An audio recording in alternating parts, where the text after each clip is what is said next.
The number of times his name would be spoken was already known. The moment he would stand here, waiting, was never in doubt. She does not observe the end of lives. She witnesses the moment they are allocated. So the traveler lowers his head. He does not ask for more time. He does not plead.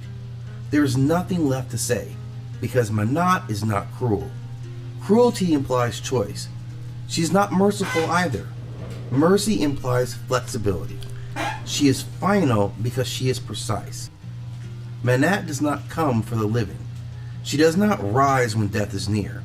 She does not cross thresholds or lift veils. She has always been there.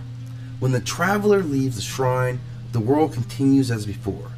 The caravans still move, the markets still hum, and the children still run. Nothing has changed, except the traveler now understands that continuation is not promise. It is allowance, and allowance is finite. Manāt remains, unmoving, unarguing, unimpressed by fear or hope. She does not need to appear in the end. She was present at the beginning. Manāt, the one who does not arrive. The world still moves. Caravans cross the dust-choked roads. Merchants count their goods. Children run between shadows that have not yet learned to linger. Men sharpen blades and speak of tomorrow as if it's owed to them. Life assumes continuation. That assumption is why Manāt is never noticed first. Her shrine stands where motion slows, near graves, near the sea where waves erase their own footprints, near the edge of settlements where names begin to thin. It is not grand. It does not announce itself. It does not arrive. People come to Manāt only when they have already begun to suspect that time is no longer stretching forward the way it once had. A traveler arrives. He is not desperate, not yet. He believes there is still margin, that something can be delayed, negotiated, rearranged. He brings offerings, not to bargain, but because the habit insists that all powers must respond. He kneels. Nothing happened. No wind shifts. No voice answers. No sign breaks the air. That is not neglect. That is Manāt. Among the peoples of pre-Islamic Arabia, Manāt was not feared as a destroyer. She was honored as the one who measured. She does not strike. She does not pursue. She does not arrive suddenly in the night. She assigns. Every life is given a portion, a length, a span, a weight of days. Once given, it is not revised. Manāt does not revoke what has been counted. The traveler waits longer than he intended to. He listens for something, anything that might suggest change, but the shrine remains still. And he begins to understand. Manāt is not silenced because she has not heard him. Manāt is not silent because she has not heard him. She is silent because the question has already been answered. There is no realization of doom, no terror, only clarity. Manāt was present at his beginning, not watching and not judging, simply counting. The length of his breath was measured before he took his first. The number of times his name would be spoken was already known. The moment he would stand here, waiting, was never in doubt. She does not observe the end of lives. She witnesses the moment they are allocated. So the traveler lowers his head. He does not ask for more time. He does not plead. There is nothing left to say, because Manāt is not cruel. Cruelty implies choice. She is not merciful either. Mercy implies flexibility. She is final because she is precise. Manāt does not come for the living. She does not rise when death is near. She does not cross thresholds or lift veils. She has always been there. When the traveler leaves the shrine, the world continues as before. The caravans still move, the markets still hum, and the children still run. Nothing has changed, except the traveler now understands that continuation is not promise, it is allowance, and allowance is finite. Manāt remains unmoving, unarguing, unimpressed by fear or hope. She does not need to appear in the end, she was present at the beginning.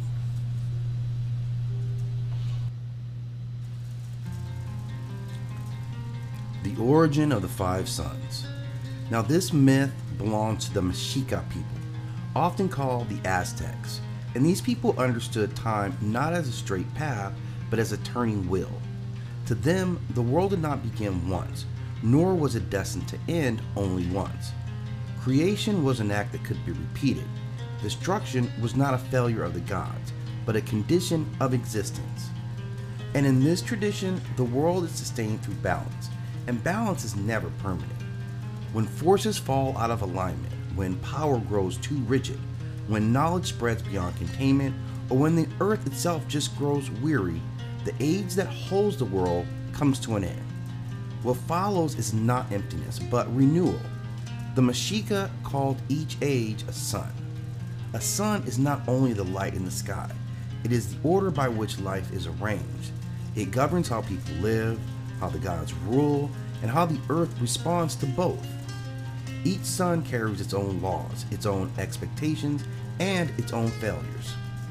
Now, according to this cosmology, 4 suns rose and fell before this present age.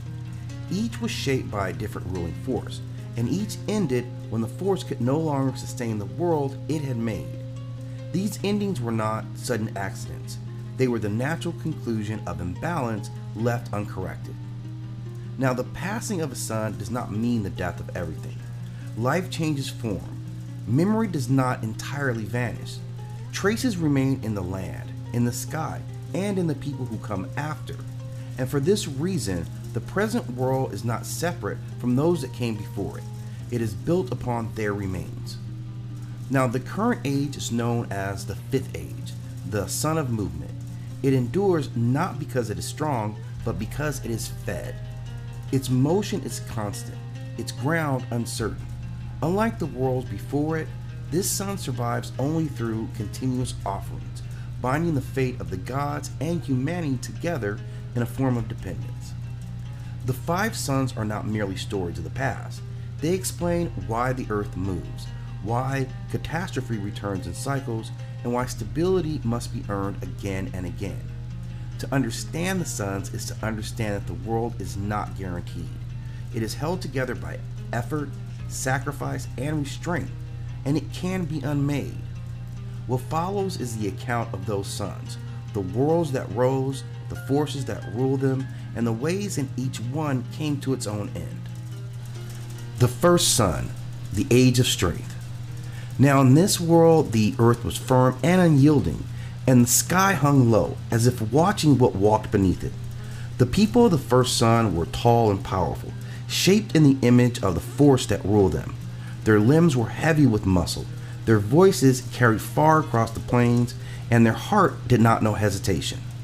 Now this sun was governed by Tezcatlipoca, the lord of the smoky mirror, whose power lay in dominance and reflection. Under his rule, strength was the highest virtue. To overcome another was proof of worth. To stand unchallenged was to be favored by the gods. The people learned early that this world they belonged to could all be taken away from them. They built no delicate cities, for delicacy was for the weak. Their dwellings were thick-walled and low to the ground. Their tools were heavy, their weapons simple and brutal. What matters was not beauty, but endurance. What mattered was not harmony, but victory. In the first sun, order was maintained through fear. Those who rose to power held it by force, and those beneath them learned obedience through pain. The gods did not intervene to soften the world. They rewarded conquest and silence. Mercy was not taught, and restraint was not admired. The earth at first endured. The forest grew dense and dark. The mountains stood unbroken. Rivers cut their paths without resistance. Life was abundant, but it learned to hide. Creatures of claw and fang thrived, mirroring the nature of the people themselves. The world reflected what ruled it. Over time, the people of the first sun forgot the difference between strength and excess. To dominate was no longer enough. They sought to dominate everything. They hunted not for need, but for proof. They fought not for survival, but for sport. The weak were not protected, and the fallen were never remembered. The gods watched, and the Mira, Lipoka, darkened. The balance that sustained the sun began to strain. Strength unchecked turned inward. The people no longer listened to the earth, nor to the warnings carried by the wind. They believed the world existed to endure them. Then the jaguars came. They did not arrive as an invasion, nor as a punishment announced from the sky. They emerged from the forest, from the mountains, from places where the world itself remembered itself. Silent and patient, they moved as the earth moves, without anger and without haste. The jaguars were not beasts alone. They were the return of the world's will. Where the people struck hardest, the jaguars struck back. Where strength had been worshipped, strength was answered.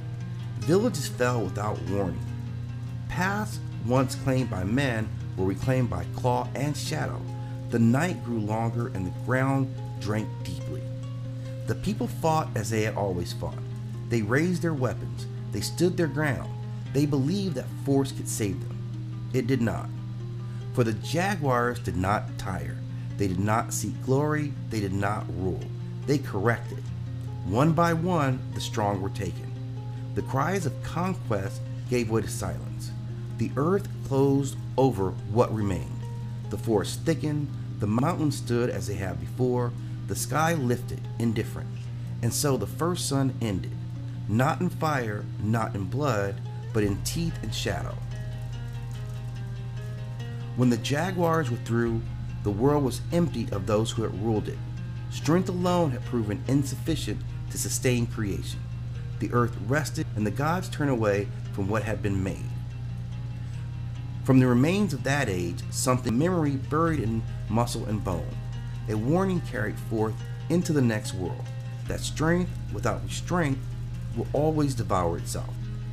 The second sun, the age of wind. The second sun rose in a world that moved.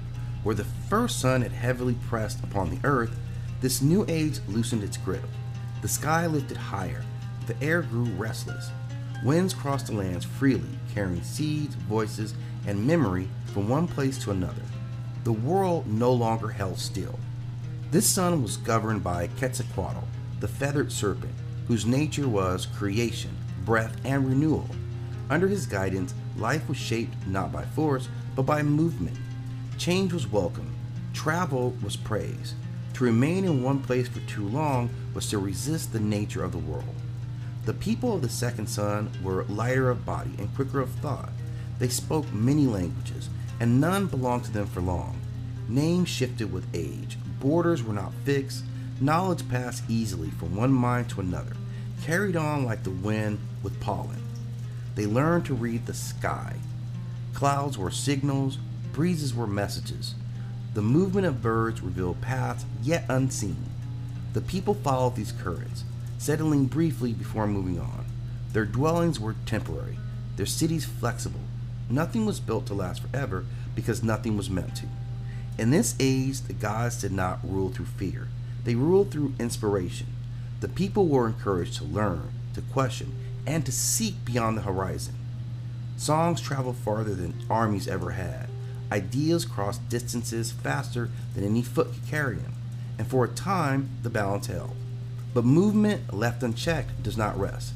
As the people learned more, they began to outpace the gods who guided them. They discovered patterns in the wind that they had not been taught. They followed currents that led beyond paths the gods had laid out. They asked questions that did not return to their makers. The world grew wide and thin. Communities scattered, lineages burned, memories fractured into many versions of itself. What one group knew, another reshaped. Truth became fluid. The gods found it harder to gather the people's attention, harder to anchor belief in one single form. Quetzalcoatl watched as his creation shifted. The wind that once connected all things began to separate them. Without stillness, there could be no center. Without a center, the world could not hold. The signs appeared quietly. Winds shifted without patterns. Storms crossed paths and tore at one another. The sky spoke in voices that contradicted themselves. The people felt it, but did not stop. The movement had become their nature. Then the wind rose. Not a single storm, but an unraveling. Currents pulled against one another. The air thickened and twisted. The ground itself seemed uncertain, which was always going forward. The people were lifted, scattered, and changed. Some were carried so far that they were never seen again. Some were transformed by the force of the wind, reshaped into beings of air and motion. Some simply vanished, absorbed into the endless sky. There was no battle, no moment of resistance. The second sun did not fall, it just dispersed. When the winds were settled, the world was quiet and vast. The past, once traced by feet and memory, had been erased. The land remained, but it was empty of those who roamed it. Quetzalcoatl withdrew, carrying with him the knowledge that freedom without grounding dissolves its own foundation. From the second sun remained a lesson carried forth unseen, that movement must be balanced with return, and that knowledge uncontained would scatter a world beyond recovery. The third sun, the age of fire. The third sun rose in brilliance. Light filled the world in ways it had never done before. The sky burned clear and high, and the day stretched long and bright. Where the second sun had scattered, this age gathered. Heat brought focus, fire brought purpose. The world sharpened itself. This sun was governed by Tlaloc, Lord of Rain and Fire, whose power lay in release and restraint of energy. Under his domain, the forces of nature were no longer distant or mysterious. They were observed, measured, and invoked. The people of the third sun learned to command fire. At first, they used it to shape their world gently. Fire hardened clay and strengthened tools. It brought light to the night and warmth to the cold. With it, the people built cities that endured and rituals that bound them together. The world grew ordered and efficient. But fire teaches quickly. Soon the people learned not only to tend fire, but to draw power from the heavens themselves. They read the sun's movements, the heat of the earth, hidden force within stone and storm. Rituals grew precise. Offerings became calculations. Knowledge was recorded and refined. And this was an age of mastery. Now these people believed understanding granted permission. Each discovery led to another. Each boundary crossed revealed a new source of strength.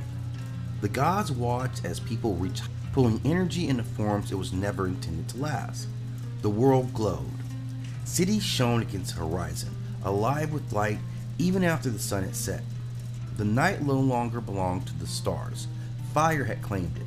The people celebrated their control, believing themselves aligned with forces that shape creation.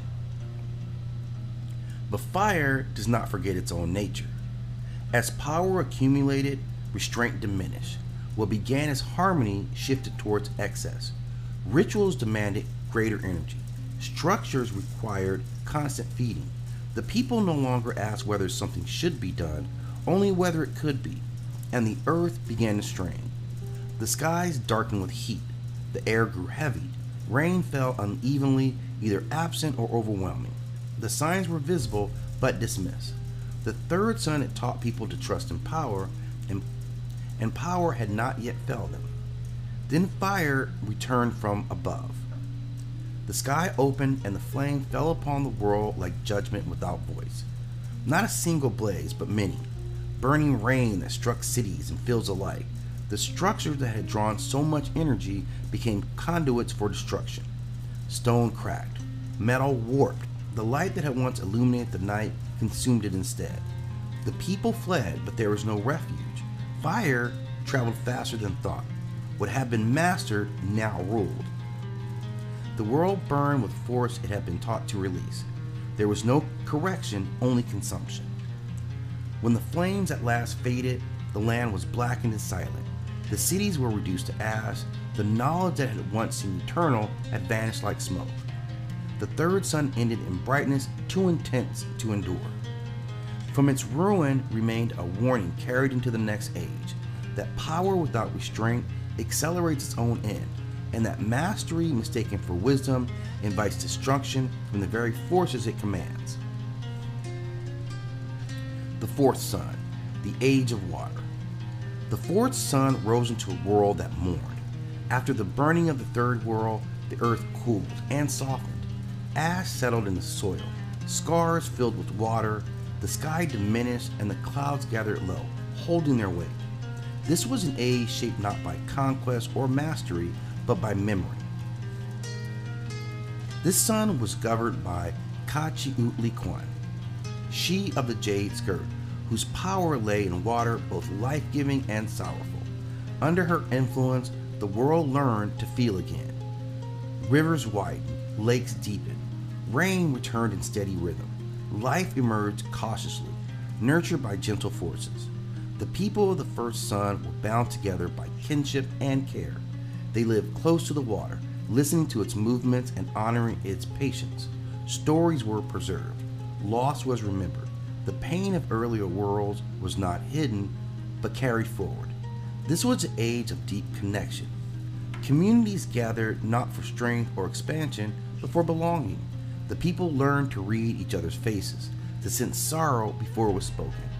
Bonds grew thick and enduring. The world felt intimate, woven together by shared experience. For a time, this balance held, but memory, like water, accumulates. Grief was not released, it was held, shared, and returned again and again. The people mourned not only their own losses, but for the losses of the world itself. Every river carried remembrance. Every raindrop recalled what had been burned and scattered before, and the weight grew. The gods watched as emotion filled every space. Compassion turned inward, becoming heaviness. The people slowed. Movement became effort. Even joy carried the echo of sorrow. Ka-Chi-Ut-Li-Kwan wept. Her tears were not punishment. They were simply response. The rains grew longer. Rivers spilled their banks. The land drank deeply, then too deeply. Fields softened. Paths vanished. The boundaries between water and earth blurred and then dissolved. Still, the people did not flee. They stayed together. They held one another as the waters rose. The flood did not strike suddenly. It came as an unending presence. Day after day, the world submerged itself in remembrance. Homes disappeared beneath quiet currents. Hills became islands. Voices softened and then faded. Some of the people were changed by the water. Their forms adapted, their lives continuing beneath the surface. Others dissolved into the current, becoming part of the world they loved too deeply to leave. There was no violence in the end, only immersion. When the waters finally receded, the land was reshaped. Valleys had shifted, shorelines had moved. The sky reflected itself endlessly in pools left behind. The fourth sun had not been destroyed, it had been absorbed. From this age remained a truth carried forward. That feeling without release becomes weight. That memory without movement becomes drowning. And that even love, unbalanced, can dissolve the world it seeks to hold. The fifth sun, the age of movement. The fifth sun rose in a world that did not trust itself. The land still carried the marks of fire and water. Ash lay beneath the soil. Rivers remembered old paths. Nothing seemed settled. The earth shifted often, as if testing its own way. This was a world aware of its past endings. The world was governed by Thanatos, the sun in motion, whose power was not creation or destruction, but endurance. Under his rule, the world did not seek perfection. It sought continuation. The people of the fifth sun learned early that stability was not given. It was maintained. The ground trembled without warning. The sky darkened and cleared again. Seasons changed sharply. Life persisted, never comfortably. To live in this world was to adapt constantly.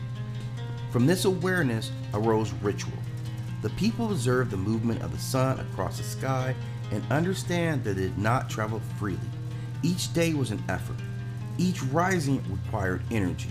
The world itself demanded participation, so offerings were made. At first, they were simple: food, breath, time. actions of attention meant to support the sun's journey. But as the generations passed, the demands grew clearer and heavier. The sun did not move on attention alone. It required fuel. Blood became the currency of continuation, not as cruelty, but as necessity. Life fed life. Motion was sustained by sacrifice. The people did not believe themselves punished, they believed themselves responsible. The gods no longer ruled with certainty. They had learned from the previous suns. Strength had failed, freedom had scattered, power had consumed, and love had drowned. The fifth sun was built on awareness of limitation, and yet fear lingered. The rituals became more precise, the calendars tightened. Time itself was measured and guarded. The people learned to live within cycles, marking days not as progress, but as survival. The world endured because it was watched, but still cracks appeared.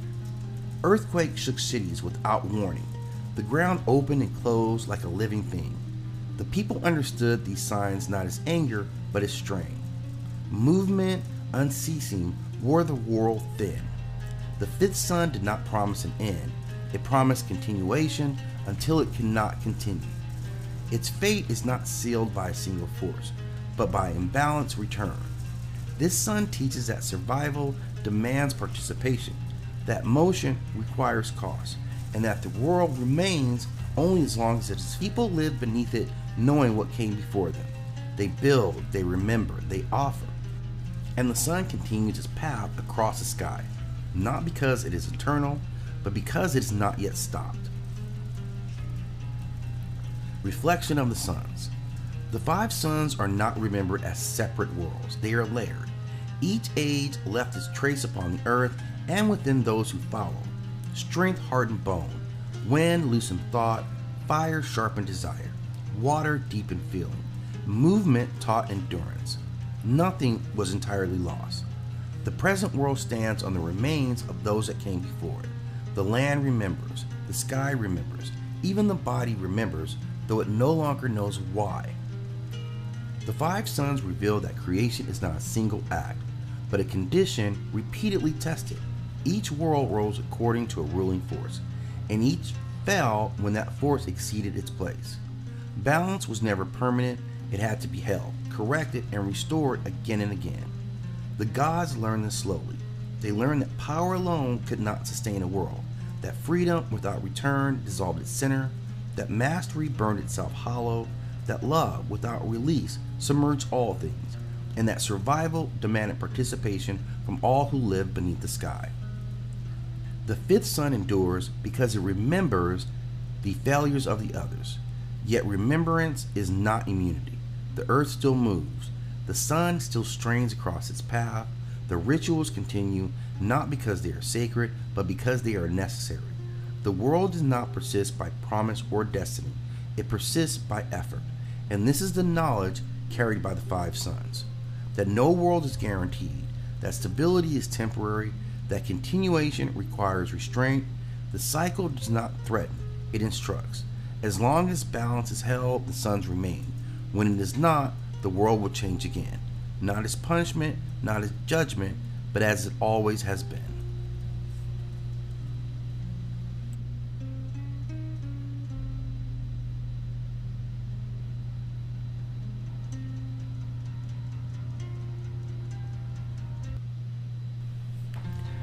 The myth of Anansi and Death. Now, this story comes from the Akan peoples of West Africa, where stories are not merely entertainment, but inheritance, passed from voice to voice, memory to memory, as carefully as names and bloodlines. Now, in this story, it speaks of the beginning, when the world was still simple and its rules had not yet hardened. And there was Anansi, the trickster, who was gifted by knowing many things. He knew how to listen when others spoke too much. He knew how to wait when others rushed forward blindly. He knew how to take a small advantage and turn it into a lasting gain. And this is why he survived. Anansi was not the strongest. He was not the bravest. He did not rule through force or command, but he was clever. And in a world shaped by consequence, cleverness carried weight. He was known by many other names, most notably the Spider. And oftentimes he appeared as a spider, other times as a man, often both at once. He moves between forms as easily as thought between ideas, because he represents the mind itself at work. He is the keeper of stories, the bringer of knowledge, the reminder that intelligence is a form of power. And through Anansi, wisdom is passed not through strength, but through attention. He was a trickster, but never a fool, a survivor, not a coward. Where others confront obstacles directly, Anansi goes around them. While others accept fate, Anansi tests it, gently, patiently, with curiosity sharpened into strategy. And so, in a world that listens to the clever, Anansi endures. The approach of death. Death did not arrive suddenly. It never does. Among the Akan, death is not a shout in the dark, but a quiet shift in the rhythm of living. It moves softly, announced not by noise, but by patterns, by things going slightly out of step. It appeared in the smallest ways, a stiffness in the joints that did not leave with rest, a weariness that lingered longer than it once had, a pause in the breath where there had never been one before. Time itself seemed to change. Days no longer stretched forward with the same generosity. The future felt closer, heavier, as if it had begun to lean inward. Death had entered the space, not as an intruder, but as a presence. And Anansi noticed, as he always did. He watched the signs without fear. He felt the shift without panic. Where others would have prayed or pleaded, Anansi observed. He was measured, he was calculated. Because to Anansi, this too looked like the problem with a shape. And if a thing had a shape, it could be understood. And if it could be understood, Anansi believed it could be solved. The trap. Anansi prepared carefully, not in haste and not in fear. He wove a web unlike any he had made before, not for insects, not for prey, but for possibility. Each strand was laid out with intention, measured against its silent self. Each knot was reinforced, not by strength, but with patience. This was not a hunter's web. It was a question cast into the shape of a trap. The web shivered faintly in the light, not because it was visible, but because it disturbed something deeper. It caught light the way that thought catches doubt, invisible to all but the most attentive eye. And it waited, already complete, already listening. When death came, it came as it always does, silent, patient, unquestioned. No warning preceded it, no force accompanied it. Death stepped forward, unaware that this space had already been altered, that the pattern it relied on had been interpreted. And then the web closed. Not violently, not suddenly. It gathered death in the way that a pause gathers breath. And for the first time, death was held. Not wounded, not threatened, just stopped. And the world hesitated. Breath lingered where it should have passed. Moments stretched thin as if time itself were waiting for instruction. The final step, the one that always came, failed to arrive. The universe did not break, it paused. And Anansi watched, feeling the stillness ripple outward to the web, watching consequence delay itself. And Anansi smiled. The world without death. At first, the change is subtle. No one notices immediately. A wound closes too slowly. An old man lingers longer than his strength allows. A breath is taken that should have been a last, but yet it isn't. Life continues, but it does not release. The sick do not pass. They remain, suspended between pain and rest. The wounded do not fall quiet. They endure. Grief is delayed, stretched thin, unable to complete itself. Endings hesitate, and nature begins to feel it. Leaves wither but do not fall. Fruit ripens and rots without being cleared away. Rivers swell without emptying fully, pressing against the banks as if unsure where they are allowed to go. The rhythm falters. Predators hunt, but the balance does not reset. Fields grow crowded. The living accumulate space to make room for the next cycle.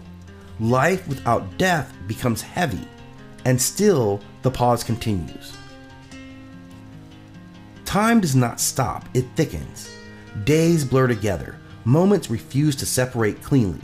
Stories stretch past their proper endings, turning into noise instead of meaning. Even the sky feels different. The stars still burn, but something about the light feels stalled, as though the long arc of becoming and collapsing has been interrupted. Not extinguished, just waiting. Because even stars in their own time are meant to end. The universe is built on release, and now release has been delayed. And at the center of it all, death remains held. Not struggling, not protesting, simply waiting. And Anansi watches the world bend under the weight of his own continuation. What he has stopped is not cruelty, it is completion. And the longer it is delayed, the more the world begins to strain, not toward chaos, but towards exhaustion. Death waits.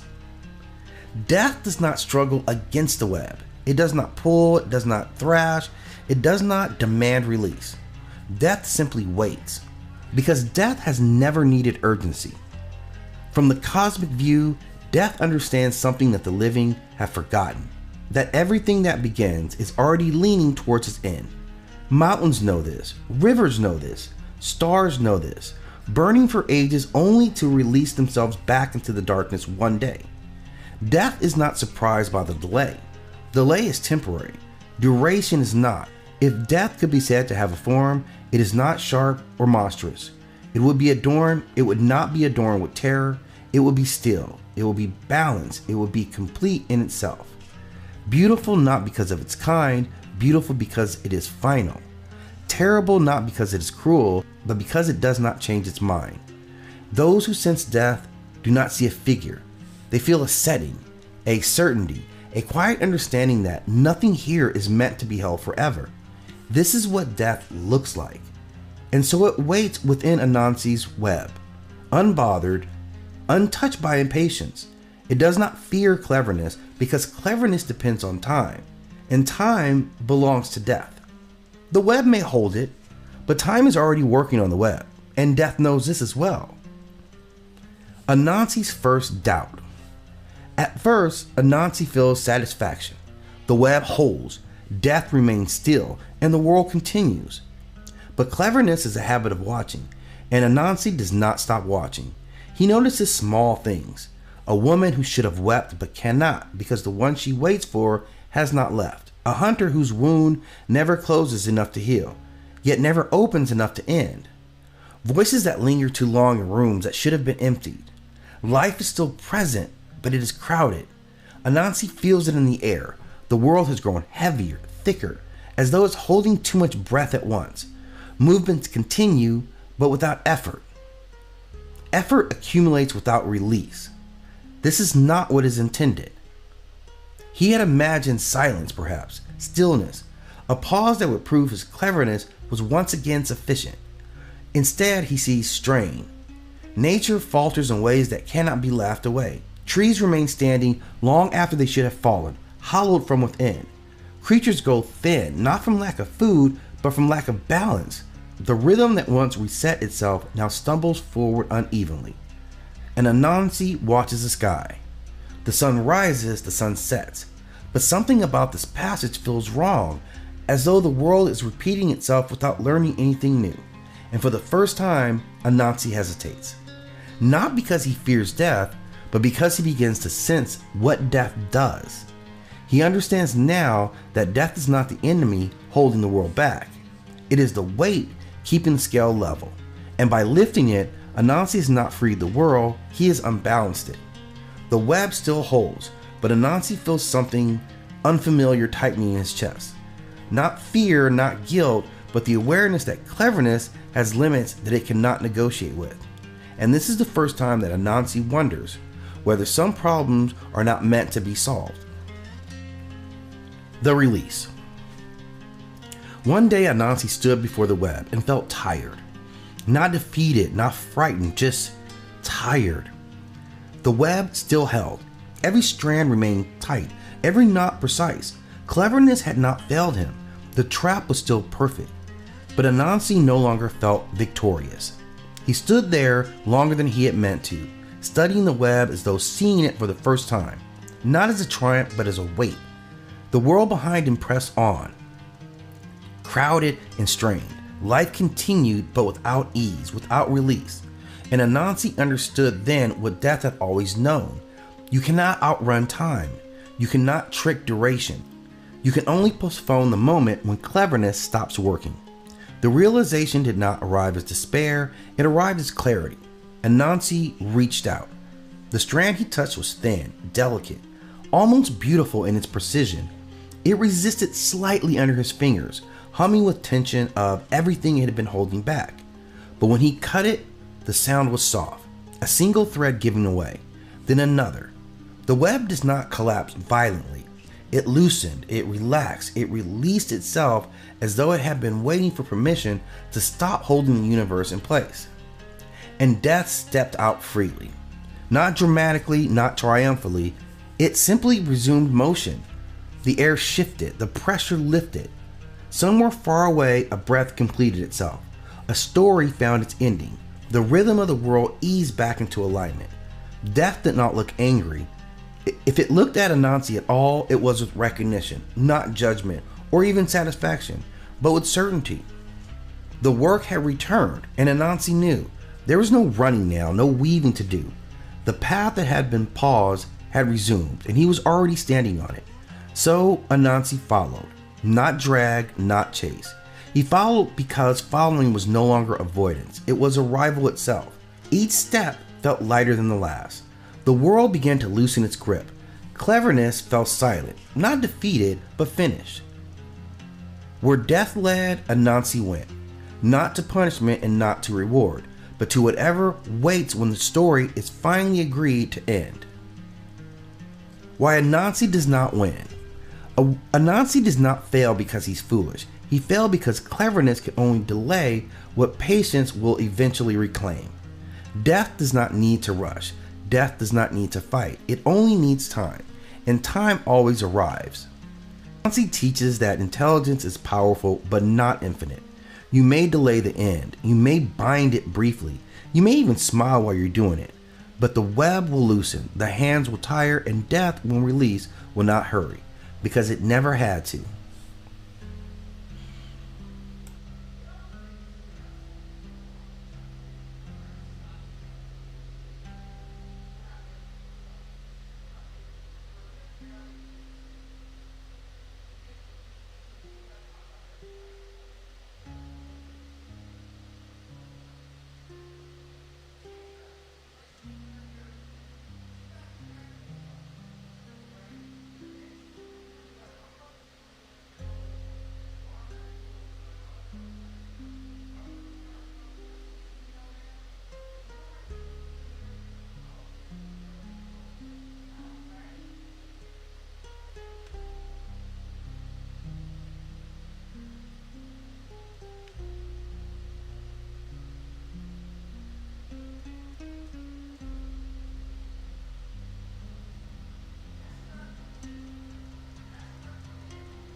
The myth of Manāt and Baal, when death devours the storm. Now, in Canaanite Ugaritic belief systems, Baal is the god of rain and thunder, the pulse of fertile power moving throughout the world. He is not merely worshipped, he is anticipated. When Baal walks the high places, the earth responds. Fields soften beneath his feet, seeds swell in their sleep, the air thickens with promise. When his voice rolls across the sky, clouds gather without command, and rain follows as if it remembers something it had almost forgotten. Life does not just obey Baal, it recognizes him. He is the storm that arrives when the land has waited long enough, the rhythm that turns dust back into soil. Kings praise him not for conquest, but because the people eat when he is near. Baal is abundance made audible. And far below, where no rain ever falls, Manāt waits. Manāt is the god of death. Not a ruler seated on a throne, not a judge waiting hearts. Manāt is consumption. He does not govern the dead. He does not organize them. He does not give them a purpose or rest. He opens his mouth, vast and endless, and the dead pass into him as grain into a mill. In Manāt's realm, there is no light, no growth, no becoming. There is only hunger, patience, grinding and eternal. Bones are stripped, names are dissolved, even memory is chewed down to nothing. Death in Manāt's keeping is not an ending, it is being eaten. And when Baal's reign grows generous, when life sprouts too far and too freely, Manāt's hunger deepens, because abundance always calls to appetite. When Baal establishes his palace, the sky changes. Rain no longer comes in hesitation.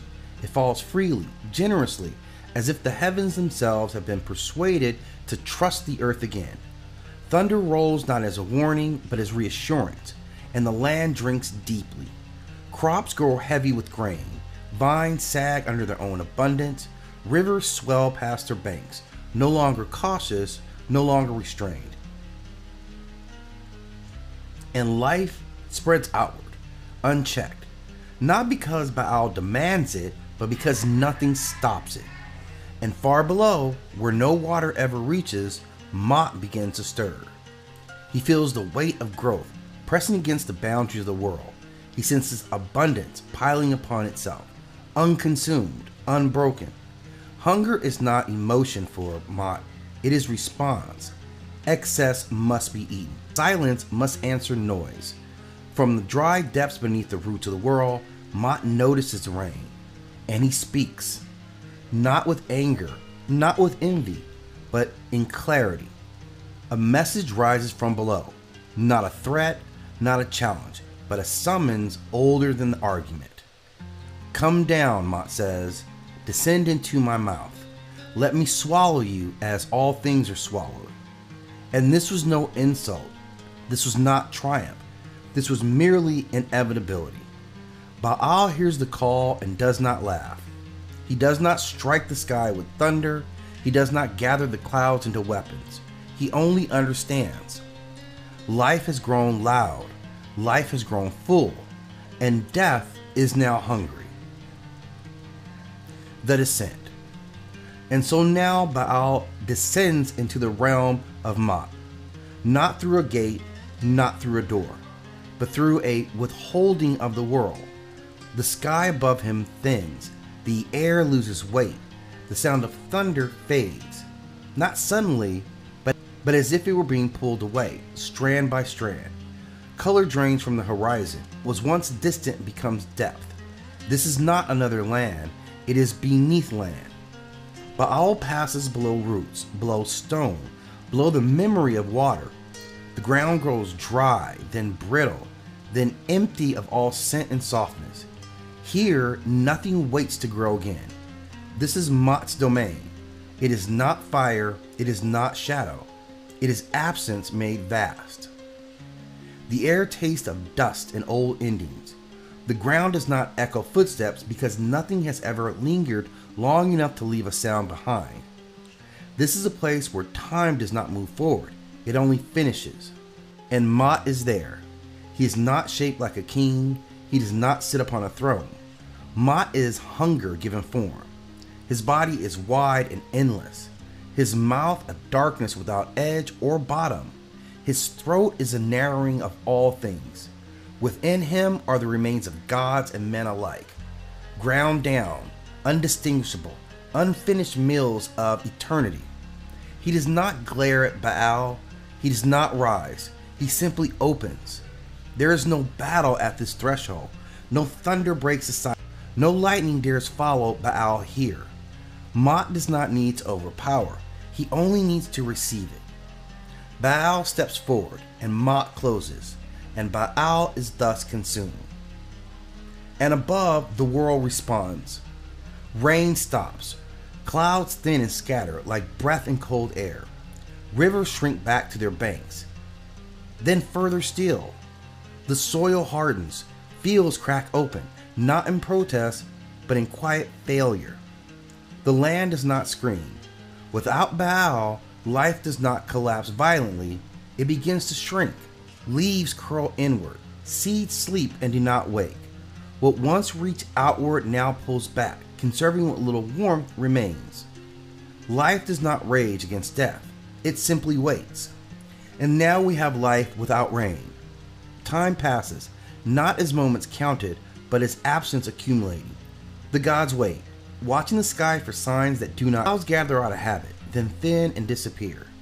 Thunder remembers its old path and finds nothing to travel along. Days lengthen, and seasons hesitate. But still nothing changes. Altars stand unused, prayers rise and fall back unheard. The land learns the weight of silence and carries it poorly. Baal does not return, and Manāt does not speak of it. He does not announce victory. He does not claim dominion. He does not mark the moment as special. Below the world, Manāt continues exactly as he always has. He eats. The dead passed into him without ceremony. Gods, mortals, creatures of breath and root alike. Everything that reaches its end is taken in and broken down. No name is remembered longer than it takes to deserve, because death does not require acknowledgement. It does not need triumph.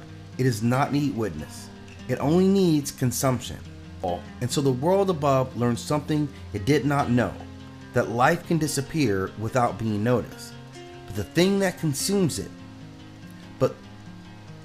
life can disappear without being noticed by the thing that consumes it. But Anansi refuses the stillness. Now Manāt is the goddess of war and vitality, the blood-bright sister of Baal, known by many names. She who loves battle, she who delights in slaughter, the maiden who breaks armies. Where Baal brings rain, Manāt brings motion. Where he nourishes, she cuts. Life does not only grow, it fights to remain. Manāt is not patient, she is not tempered, she is the force that answers silence with violence. When Baal does not return, she notices the world's thinning breath, and she sees fields rise and fall. Rivers retreat, the land's bending inward on itself like a body conserving heat. And she searches for him, not gently, not cautiously. She tears through the borders of the world until there is nowhere left to look but below. And there she finds Manāt. Manāt does not greet her. He is not threatened. He does not flee. He opens his mouth as he always has, and Manāt does not hesitate. She does not negotiate. She does not ask for balance. She does not respect necessity. She attacks even death itself. She strikes Manāt with blade and fury, hacking him apart as one would butcher a carcass. She cuts him down, grinds his remains, scatters them across the land, into rivers, into soil, into the very dust that once starved. She burns him, she crushes him, she sows his pieces like seed. This is not wisdom, this is flat out rage. It is grief given muscle and steel, and for that moment, it works. With Manāt scattered and broken, the world hesitates. Nothing rushes back all at once. Then slowly something shifts. The sky darkens, not with storm but with memory. Clouds begin to gather where air had forgotten how. The first drops of rain fall uncertainly, as if testing whether the earth still knows how to receive water. and the land answered. Cracked soil softens, seeds long dormant stir beneath the surface. Rivers remember that they're cousins and begin to move forward again. Thin at first, then fuller and surer. And Baal returns, not in fire and not in conquest. He rises like rain returning to parched land, not new, not changed, but resumed. Thunder follows him again, rolling across the sky like voices claiming victory in its range. Lightning traces old paths, illuminating fields that had nearly given up hope. Life surges back into motion. Green spreads, crops lift their heads, and the world exhales. Baal walks around the living once more, and abundance follows as if it always had. Not because he commanded it, but because his presence restores a rhythm that had previously been interrupted. For a time, it seems as though death had been defeated. The gods rejoice, the lands themselves flourish, and the cycle feels broken. And beneath the celebration, something stirs. Because Manāt does not stay scattered. Death does not remain undone. What Manāt destroyed was not death itself, but its form. And slowly, inevitably, Manāt begins to gather again. Hunger reforms, absence thickens. The quiet below the world grows heavy with promise. Death has been wounded, but death has not been erased. And for Baal, for all his thunder, he knows this. Below the renewed world, something begins to gather. Not suddenly, not loudly. There's no scream, no thunder, no omen warning the living. Death does not announce its recovery. It does not demand recognition. It simply reforms. From the dust where Manāt scattered him, Manāt begins to draw himself together again. Grains rot, leaves fall back into soil, bones settle beneath the earth. Hunger, long delayed, resumes its work. Manāt does not remember pain. He does not carry anger. What was broken will never be destroyed, only disappeared. Slowly, this absence deepens again. The silence between the world thickens. The great mouth that once closed around Baal opens once more, patient, unchanged. Death has finished being interrupted, and Manāt rises. They struggle, not with weapons, not with storm or teeth, but with presence itself. Baal brings rain, Manāt brings drought. Baal restores while Manāt consumes. Neither can destroy the other. Life cannot exist without death to make room for it. Death cannot consume everything without ending its own purpose. And the struggle resolves the only way it could, not through victory, through limit. Baal will fall into Manāt's mouth again, and he will rise again, and rain will return, and drought will follow. The land will flourish, and then it will be empty. This is not cruelty. This is in fact order. Manāt does not rule the world. Baal does not escape him. They simply take turns. Now, as we've seen, Hades administers death. Hell keeps it. Osiris structures it. Izanami warns against crossing it. Savitri outwalks it, and Ereshkigal stays within it. Manāt consumes, and Baal proves that every living thing must learn that you are not immortal, you will not be erased, you are not seasonal, because life does not win by escaping death. It wins by returning every time death finishes eating.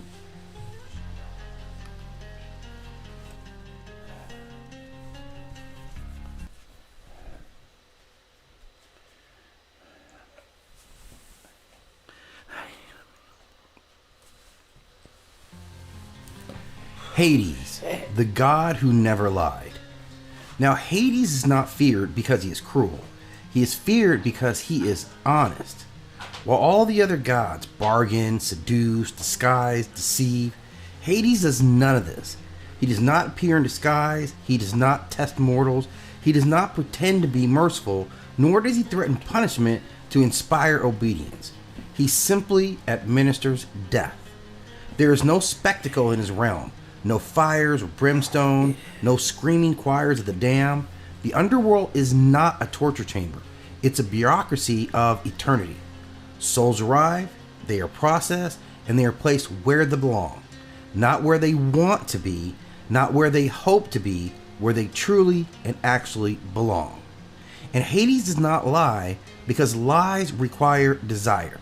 And among all things, Hades desires nothing. He is death as an administration.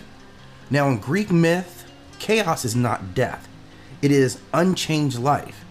It's endless ambition, endless reproduction, endless conquest. Death is the corrective mechanism that keeps existence from collapsing under its own excess. So Hades is not the enemy of life, but he is its boundary. When kings overreach, Zeus strikes them down. When heroes rage, Ares feeds on their violence. When lovers betray, it is Aphrodite who stirs more chaos. But when people die, when the end comes, Hades simply does his job. He has no judgment speeches. He has no speeches at all. He's not going to punish you with his words. He's not going to ridicule you. And he is the only god who is known to 100% keep his word. If Hades says something will happen, it happens.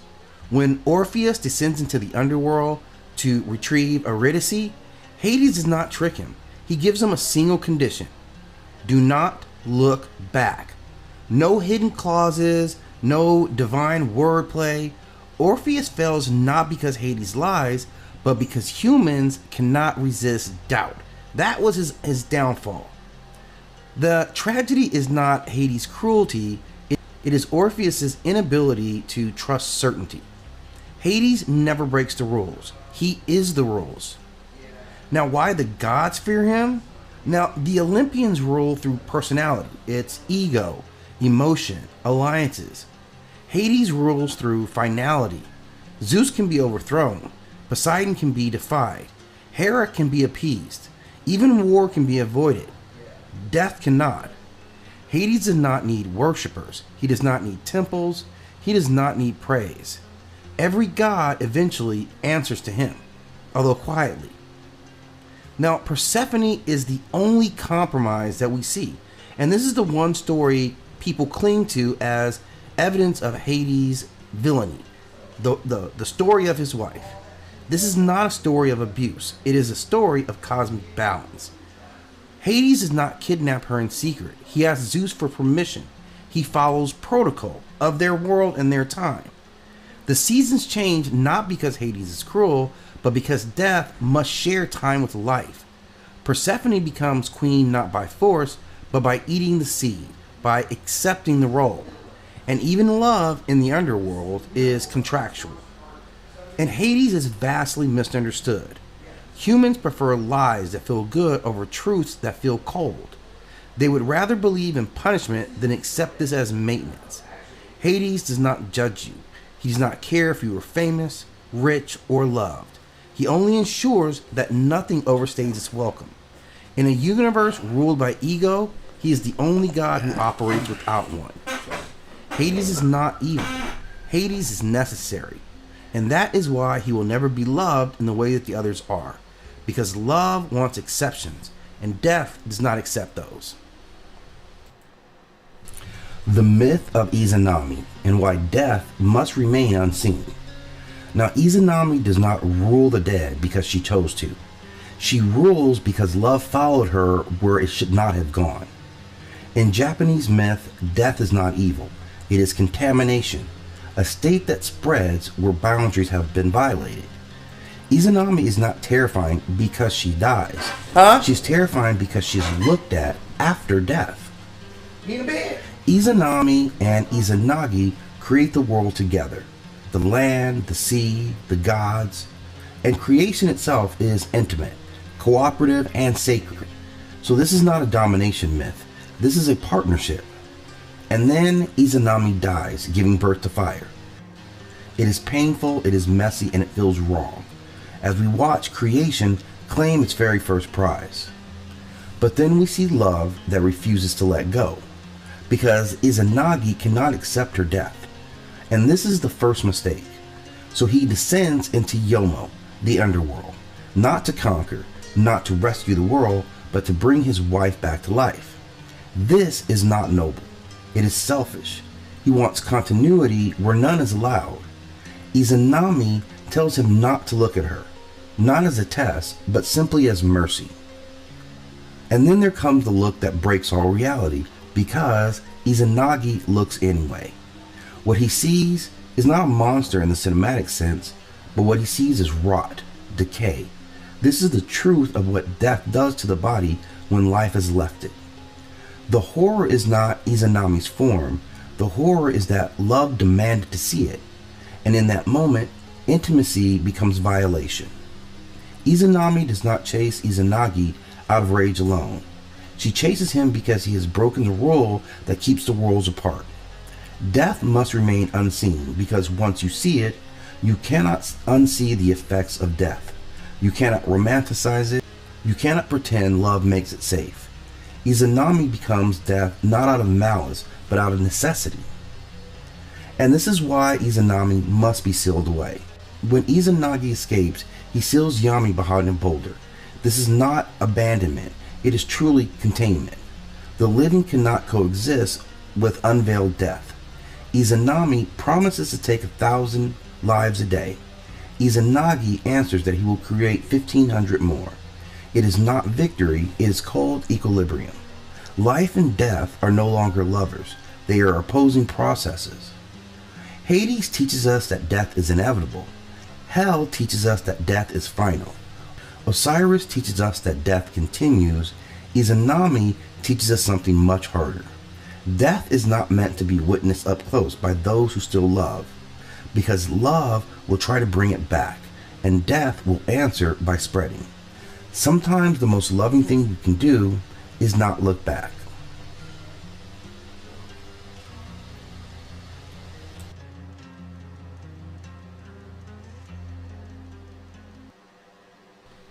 Mokash, she who holds the threads, a Slavic myth. Before fate was spoken aloud, before destiny was written in words, there was Mokash. She does not sit above the world. She does not rule from the sky. She is not thunder, and she is not flame. Mokash is found closer to the ground, where hands touch soil, where feet grow tired, where life is shaped slowly, one motion at a time. She is the keeper of threads, not the sharp blade that cuts them. And in the quiet places of the old forest, where the air is damp and the earth remembers every footstep, it is said that Mokash sits at her loom. She weaves not cloth but lives. Each thread is a moment. Each strand is a breath taken, without knowing what comes next.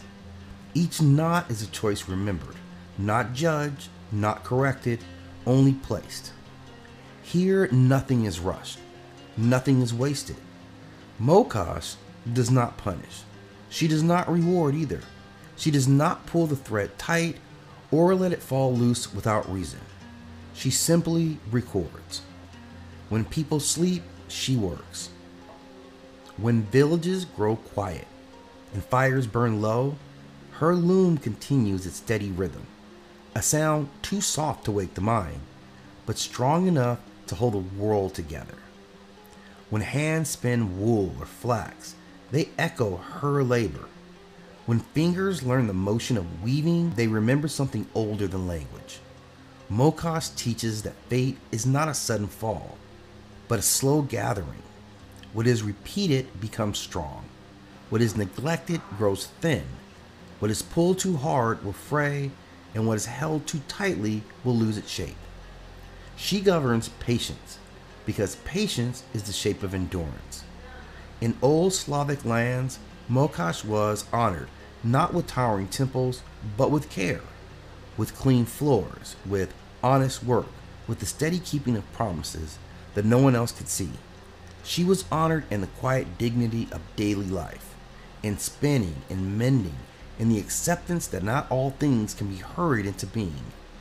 To forget Mokash is to forget that life is built by hands, not all at once, but again and again. She is present in the spinning wheel, in the rhythm of breath, in the slow work of becoming what one already is. She teaches that fate is not the enemy to be fought, but a pattern to be understood. When storms come, she does not shout them away. She simply waits. When sorrow comes, she does not deny it. She simply weaves it in. The thread darkens, but it does not break. And when joy appears, she does not cling. She allows it to pass through the loom, brightening the pattern for a time before settling back to memory. Mokash reminds us that fate is not a chain, and it's not a prison.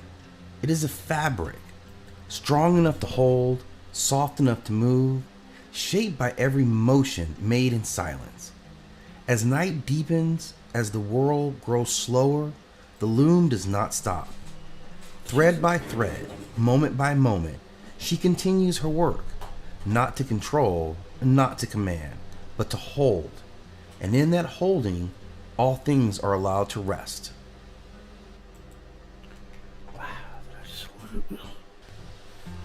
The myth of Savitri and Yama, when devotion outwalks death. Now, in Indic mythology, Yama is the god of death. This is the first mortal to die and the first to discover what lies beyond life. He does not rule death through terror or conquest, but through precedent. He knows the path because he walked it first. He is not a demon lurking in darkness. He is a judge, a keeper